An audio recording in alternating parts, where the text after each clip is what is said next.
Hello everybody, it's Maikito. I hope everybody's having a good day and it's had a good day so far. Like I mentioned before, there was no videos the last 2 days, and I do also apologize for not being super active on Discord. I usually try to update you guys on stuff that's happening, at least important stuff that's happening in my life.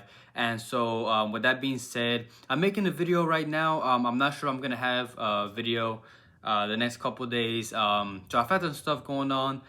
To make a long story short, I've had items from both me and my roommate stolen from our rooms. Had to file a police report, figure all that stuff out. Hopefully it should be resolved very soon. Hopefully I can get the stuff back soon. But I had stuff stolen from me. I had stuff stolen from him. His monitor, PC, just a lot of stuff that was taken from us. So this is kind of a way for me to, I guess, distract myself as well. It helps a lot, especially trying to, these picks and stuff is a good way that I like to use to distract myself, give myself something to do, and it's just something I enjoy doing, especially giving out picks and stuff that are good for everybody, like making us win money. Just a great way to distract myself. Besides, I'll go over the picks over in the last video at the end, but we did pretty good on that, and hopefully we can keep the momentum going. So again, I apologize for not being active. I'm not sure if I will have videos the next couple days, if there's games or not, just because again I'm still trying to get all of that sorted out.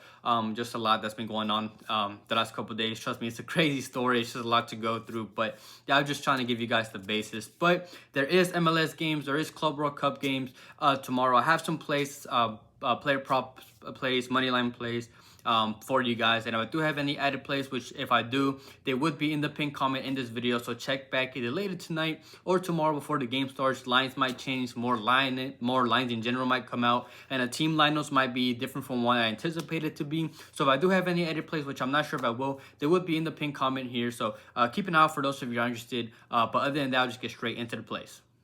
My first player prop is Carles Hill to go higher than 2.5 shots assisted at home for New England, going up against Colorado. He averages 2.65 shots assisted per 90, so it's that 2. It's whether he gets that third. It has a 53% hit rate so far this season with 9 out of 17 games. And while he has only gone over in 3 out of 7 games at home so far this season, he's had a lot of tough matchups. 3 of them were tough.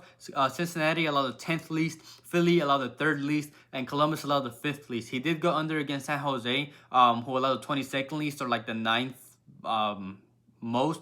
But in that game, they were playing more like a 3-5-2, which is usually not what he plays. He usually plays as an attacking midfielder and passes more. So they didn't have any opportunities then, but they have shifted back to the 4-2-3-1 with him as a central cam, which is better for him, where he gets more passes. Besides, it's a great matchup against Colorado, who on average actually allow the second most shots assisted to opponents. And besides, it's a big difference. I love the fact that Colorado's playing away. Not only on average they allow the second most shots assisted, but they go from allowing on average 10.6 shots at home all the way up to 19.3 shots away. So that's a big difference. That much better for us. Colorado do not play possession. They actually average the 3rd least possession in the whole league. So that's just more opportunities for New England and Hill to get more opportunities to get those shots assisted.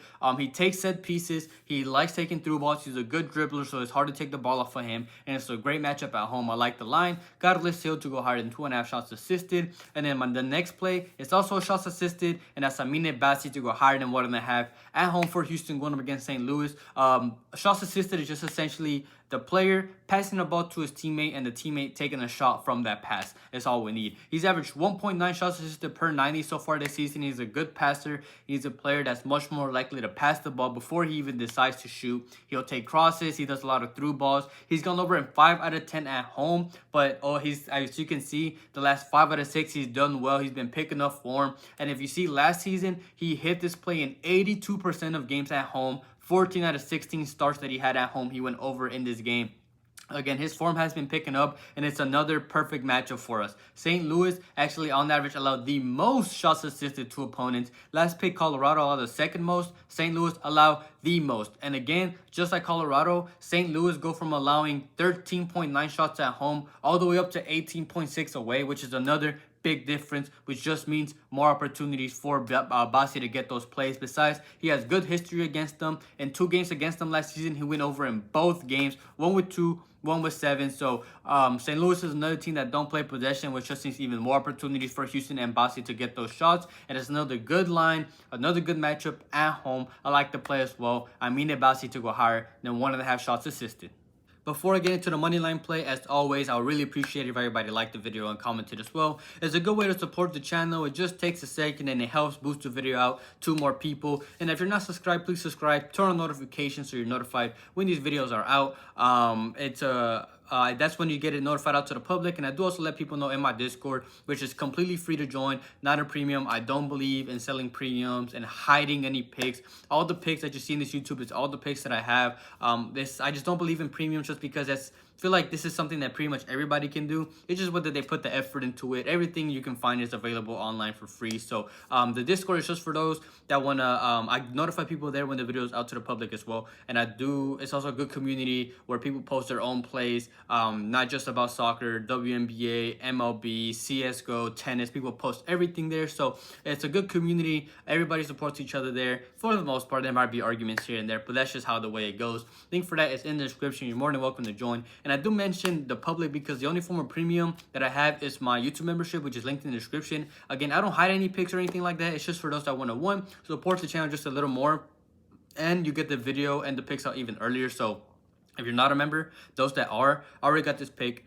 the picks and the video before everybody else. So if you want to join that, interested, link for that in the description as well. And all my links for everything, all the pictures that you see on the screen is from a data app called Outlier. You can use my link in the description to get a free trial for that as well. That's all the pictures on the screen and everything that I use, whether it's my player prop apps, moneyline apps, or just any regular donation you might want to give, it's in the description as well. So I really want to appreciate and thank anybody who supports me in any way.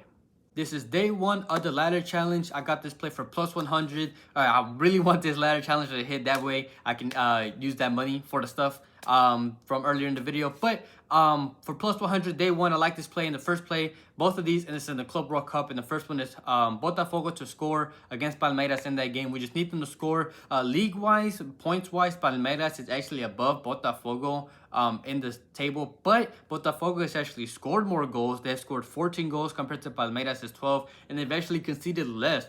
Conceded 7 compared to Palmeiras' 8. So they've actually and defense-wise, they've actually done better. And Botafogo have actually faced tougher opponents in this Club World Cup. They played PSG, beat them 1-0, and they played Atletico, and they did lose 1-0 in that game, but they didn't even need to win to be able to go through to the next round. So essentially, that's why they sat back a little more than usual. And in the other game that they played, they scored 2 against Seattle, and they actually played each other in March earlier away from home in Palmeiras, and Botafogo still had 5 shots on target and were projected to score 0.9 expected goals. Now it's also an away game for Palmeiras, and again, in my opinion, Botafogo's in better form. I believe they're the underdogs in this game, but I actually see Botafogo being the ones going through in this game. They will get the opportunities. They have played each other, obviously every year because they play in the Brazilian league.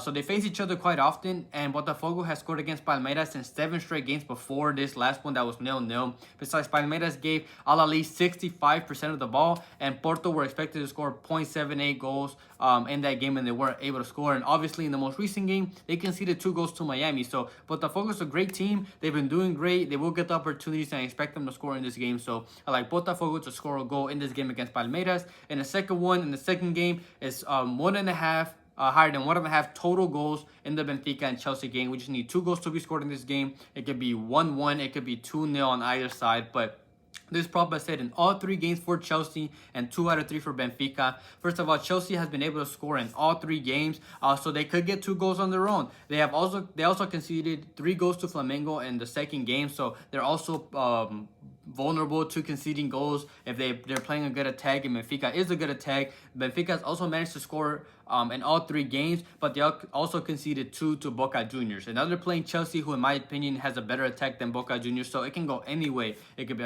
1-1, it could be 2-0 on either side, but either way, I expect goals to be scored in this game regardless. Both teams have good attacks. Besides, Benfica were able to pull off the upset against Bayern 1-0, which was the one game in which there wasn't 2 goals, but even then, they gave they gave Bayern Munich 73% possession of the ball, and it took a 4-save performance from the keeper in which Bayern were projected to score 1.46 goals to stop them from scoring. So if Benfica score an early goal, and they'll do the same thing, give possession to Chelsea, and Chelsea will take advantage of those games. I expect it to be a back and forth game. I expect at least 2 goals to be scored, hence why I like this play. So I like higher than 1.5 total goals in the Benfica and Chelsea game, and that's day 1 for the ladder challenge for plus 100. The second play, I got this for minus 139, and the first play is Nashville to win or draw going up against DC United. I took them last time they played. They came through. They won 2-3. They're undefeated in 10 straight games, so they're coming through for us. They actually played once already this season. They drew 0-0, so that play hit as well, and it's a good matchup against DC United, who have the second worst defense, who on average concede 2 goals a game. Their only chance of really not losing a game is scoring or outscoring their opponent. But Benteke, their striker, who has been gone the last couple of games, he actually has 7 goals and assists from the team's total 17. So almost half of the goals that they've scored, their player is gone. So that's one of the only ways they can even try to beat Nashville. He is gone. So it's great for Nashville. Nashville should be able to outscore or at least keep up with DC United. Besides, DC is winless in their last 5 out of 6 games since Benteke has been gone. They haven't won. They've only won 1 out of 6 games with him gone. And Nashville has scored in 79% of games. 15 out of 19 games they've been able to score. So if DC somehow manages to score, I expect Nashville to score again. I don't see DC scoring 2. Besides, DC is not clinical. They've only converted 22% of the shots on target that they face. They don't play possession. They can't defend through balls. And that's how Nashville attacks. So I don't see them losing this game as well. I see them keeping their undefeated streak going here. So I like Nashville to win the draw going up against DC United. And the second play for this slip is Cincinnati to score a goal going up against Orlando. They're coming off that 3-1 win against Montreal, and the addition of Evander that they picked up, I believe, from Portland has been a great addition to their team. They have scored in 89% of games, all but 2 games they've scored in 17 out of 19 games, and Orlando have conceded 14 goals in 9 home games, so they concede over a goal a game on average. And even when they score first, hence Orlando, they still are prone to concede. They're not good at keeping a lead. They're weak at defending the wings, and Cincinnati is good at attacking the wings. They play really like a 3 or 5 back, but their fullbacks, or whatever you want to call them, always overlap, so they like attacking to the wings. They on average take 5.1 shots on target, and while they only convert 26% of the shots on target that they face, which is not essentially great, the opposing keeper Gallese has saved 68.9% of the shots on target, so he's an average keeper. They will get the opportunities. I do expect them to score, and they're in good form. They have scored in 8 straight games so far out of the ones that I mentioned, 17 out of 19 games. They have scored in 8 straight, so they're in good form. Pretty decent matchup. I expect them to score here, so I like Cincinnati to score a goal going up against Orlando, and I have this slip for minus 139. Thank you everybody for watching. I'll quickly go over last video's picks. We had a much better day. Player pulp wise, we only missed one, and that was Malanda. He was on pace.